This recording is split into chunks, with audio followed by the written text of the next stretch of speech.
We are now 286 days away from the midterms.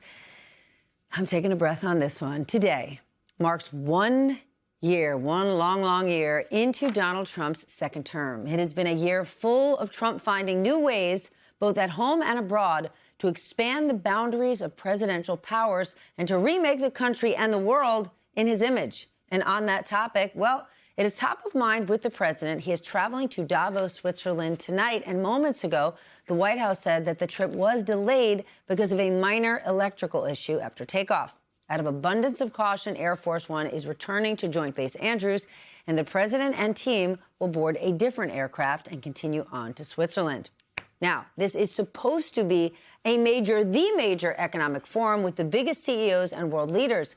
And tomorrow, the president is expected to talk about affordable housing.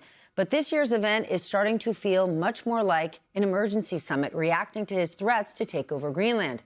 Overnight, Trump posted this fake image of himself planting an American flag on the territory.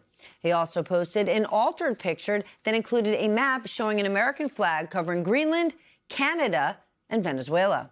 Today, the president spoke to the media for a very long time, and I want to share specifically what he said about Greenland. How far are you willing to go to acquire Greenland? You'll find out. Meanwhile, in Greenland, the prime minister told residents that they need to start preparing for a possible military invasion. He said it is not likely, but it cannot be ruled out. And Wall Street saw a major sell-off. Investors are clearly spooked by the Greenland situation and the new tariffs Trump has now threatened. We're going to go deeper into that during Money, Power, Politics later in the show. But for now, let's get smarter with the help of our leadoff panel this evening. Peter Baker is here, chief White House correspondent for the New York Times, Leanne Caldwell, chief correspondent for Puck, and Tim O'Brien, Bloomberg Opinion senior executive editor. But you've known him for years as the Trump biographer. Peter, I turn to you first. The president says we'll find out just how far he's going to get. He'll go to get Greenland. How do you interpret that? Well, I mean, it's a veiled threat, right? And it's not that veiled. I mean, look, the president's people and allies would say, look, he's not really going to do what you worry he's going to do, not the most extreme version. He's not really going to invade. He's just trying to stir things up and get people scared so they come to the table, make a deal, et cetera, et cetera, et cetera. Well, maybe. But I mean, the truth of the matter is, I think what we've learned in this last year, the 365 days since he took office in the second term, is a lot of the things he says he might do or indicates he might do or hints that he might do, he's willing to do this time around. And he doesn't have people around him who are willing to or interested in telling him maybe that's not a good idea. So when was the last time, Steph, you and I can remember a NATO ally telling their people they needed to prepare for a possible invasion by the United States, right? It's amazing and stunning that this is what we're talking about, even if it doesn't seem likely. The idea that that's even out there tells us how far, the world has changed in just 1 year. Or a non-NATO ally saying, get ready, there could be a possible U.S. invasion. Leanne, we keep wondering when and if Republicans in Congress could stand up to the president. Any shot this will be the time? Steph, I spent all day asking Republicans that exact question. And it's really interesting. So as Peter said, most Republicans tell me that, look, Donald Trump is not going to invade. There are going to be no military troops in Greenland. This is all bluster. This is all a negotiating tactic. Maybe this is wish casting from Republicans. We're not sure. But I will say that I have not found a Republican who is comfortable with the fact that Donald Trump is perhaps would invade, use military troops in Greenland. And many of them say that this would actually be a red line for them. Now, of course, this is private. This is on background. This is no one who wants to put their name to that statement. But there is a lot of skittishness on Capitol Hill if that were the answer. Now, they are trying to explain away and justify the fact that this is not actually going to happen to try to remove themselves from the situation. But there is nervousness. What they're going to do about it and say about it publicly, outside of the outliers of the people who aren't running for reelection, like Tom Tillis or Senator Lisa Murkowski, who is able to withstand Trump in her own reelection, regardless of what he says. Those are very few. But, we're just going to have to watch how this develops. And it was really hard pressed to find a Republican on Capitol Hill who wants to blow up NATO for the sake of Greenland. We're going to get back to Greenland in a moment, but the president spoke for a very long time today to reporters. I mean, there's a lot to pick through, but I just want to show you, Tim, just a brief sampling of some of those moments. The Somalians, you know what they're good at? That's about the only thing they're good at is they're good at pirating ships at sea, big ships. So what ICE does, and Border Patrol is incredible, too. I mean, Paul Perez and that group is incredible. Mostly Hispanic, by the way. They're like 60% Hispanic. You know, they talk about Hispanic. They're mostly Hispanic, right?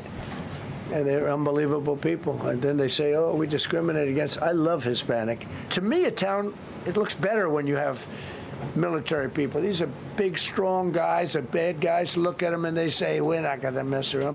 Here's the book on accomplishments. And this is something, ooh, I'm glad my finger wasn't in that sucker. That could have done some damage, but you know what? I wouldn't have shown the pain. Should have gotten the Nobel Prize for each war, but I don't say that. I say millions and millions of people. And don't let anyone tell you that Norway doesn't control the shots, okay? It's in Norway. Norway controls the shots. You told Norway's prime minister. Are you from Norway? No. You look like you would be from Norway. She looks like she's from Norway. I said, why is it the Gulf of Mexico? It should be the Gulf of America. I was going to call it the Gulf of Trump, but I thought that I would be killed if I did that. I wanted to do it. I wanted to. Look how beautiful. D.C. is now, you can walk right from here to a restaurant, to right through the center of town. You can be with your child, with your loved one, with your lover. Your lover's not going to be killed anymore, so you can act like a real lover.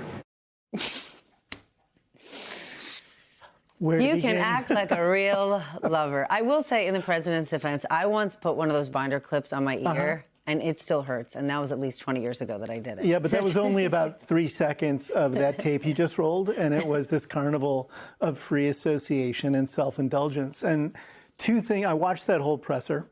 I think it was around an hour and 45 minutes. You watched the whole thing? I watched the whole thing. And what was going through your mind? You know Donald Trump personally. You've written a book on this man. Well, I think Donald Trump has always loved to be on stages, and he has always not been conservative with other people's time once he's there. He revels in just talking about whatever happens to be on his mind, and that's gone on for about the last 50 years of his life. I think the first thing that stuck out to me today is how visibly diminished he is. He looks tired. He's more mush-mouthed. He almost seems bored with the process, which is why he goes off script. And even comparing him to 2016, and that was a low bar to begin with because he did the same things in 2016. And he actually did the same things in 2010 and 2000 and 1995. He has always been this way. But what's happening now is, along with, I think, a physical deterioration, is he's the president of the United States. He's not just a New York real estate developer, and he's not just a reality TV star. Or crazy Uncle Grandpa. Or someone wandering out of the back of the house late at night into the woods that you've got to draw back in. And so with that office comes awesome responsibilities and awesome consequences for his actions. So all of this would simply be funny if he didn't hold the office he holds. And it's tragicomic at best. And in reality, it's very dangerous because his meandering around policy, his lack of dedication to facts, his complete disinterest in answering questions in a linear, coherent, and sophisticated way is dangerous. And people's lives are on the brink. Our relationships with longtime allies are fraying. The economy is up in the air. And he doesn't care because he's been insulated his whole life from the consequences of his own actions. And life has taught him not to care, and now he gets to avoid caring on a global stage and instead turn his audience and all of us into his therapists. Then let's talk about how serious this is, Peter, because the president would not commit to staying in NATO at the press conference. And now the Washington Post is reporting that the Pentagon is going to end its participation in several different NATO advisory groups. Could this actually be the beginning of the end of the alliance? Well, I think you can make the argument that the alliance was over the day he was reelected in 2024, because the truth is he said repeatedly and during the 2024 campaign that he doesn't believe in Article 5, which is the mutual defense part of the NATO treaty. He doesn't believe that an attack on one is an attack on all. He said during the campaign, Russia, if they haven't paid up their dues, you can do whatever the hell you want with them. Well, if he doesn't believe in Article 5, then NATO is kind of a dead letter anyway. What is NATO about if Article 5 isn't inviolate? If Article 5 is just flexible, if Article 5 is whether a president feels like defending another country or not, if Article 5 means you have the right to take over a territory of a NATO ally, then NATO doesn't really mean anything, at least in the way that it did for the first 75, 80 years of its existence. And so, yes, it's still there on paper, but I think you can make the argument that it's not the alliance that it once was. Now, can it be revived under a new president, a Republican or a Democrat who's committed to it again? Maybe. But for the moment, if you don't have an Article 5 commitment, what is NATO?